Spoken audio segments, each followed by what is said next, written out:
கந்திஷ்டி என்பது ஒட்டகத்தை சட்டியிலேயும் மனிதனை கபூரிலேயும் ஆக்கிவிடும் என்று ஹதீஸுகள் இருக்கின்றன. மார்க்கம் சொல்கிறது. அதாவது ஒட்டகத்தை, ஒரு புஷ்டியான ஒட்டகத்தை பார்த்து நாம் கந்திஷ்டி இட்டால், அதனுடைய பிரமிப்பை பார்த்து ஏதாவது சொல்லிவிட்டால் அது மெலிந்து இறுதியிலே அது உண்ணத்தான் பயன்படும், உணவுக்குத்தான் பயன்படும், வாகனத்துக்கு பயன்படாது. அதுபோல் மனிதன் அப்படி மெலிந்து இறுதியிலே அவனுடைய நிலைப்பாடு மிக மோசமாக ஆகிவிடும், கபருக்குள்ளேயே கொண்டு போய்விடும்.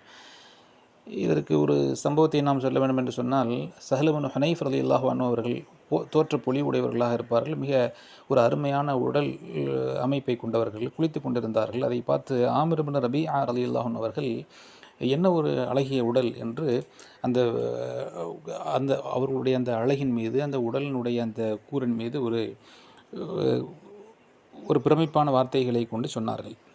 அதற்கு பின்னால் அவர்களுடைய உடல்நிலை மோசமாகி அவர்களை படுக்கையிலே போட்டுவிட்டது. நபி ஸல்லல்லாஹு அலைஹி வஸல்லம் அவர்களுக்கு இந்த செய்தி எட்டிய போது, ஸல்லல்லாஹு அலைஹி வஸல்லம் அவர்கள், ஏன் உங்களுடைய சகோதரரை நீங்கள் கொல்ல பார்க்கிறீர்கள் என்பதை போன்ற வார்த்தைகளை ஸல்லல்லாஹு அலைஹி வஸல்லம் கூறினார்கள். கூறிவிட்டு அவருக்கு உது செய்து, அவர்களுடைய அந்த பாதிக்கப்பட்ட சஹல் இப்னு ஹுனைஃப் ரலியல்லாஹு அன்ஹு அவர்களுக்கு உது செய்து அவர்களை அதற்கு பின்னால் அந்த நிலையிலிருந்து அல்லாஹ்வினுடைய கிருபையினால் சரி செய்ய ஸல்லல்லாஹு அலைஹி வஸல்லம் அவர்கள் சரி செய்தார்கள்.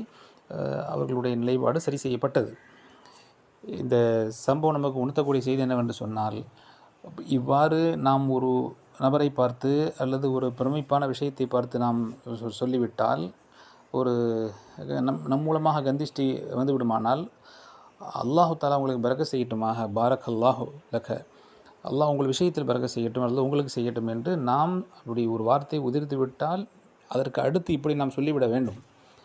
யாரிடத்திலிருந்து அந்த கந்திஷ்டிக்குரிய வார்த்தை வந்ததோ அவர் பரக்கத்துக்காக வேண்டி துஆ செய்து விட வேண்டும்.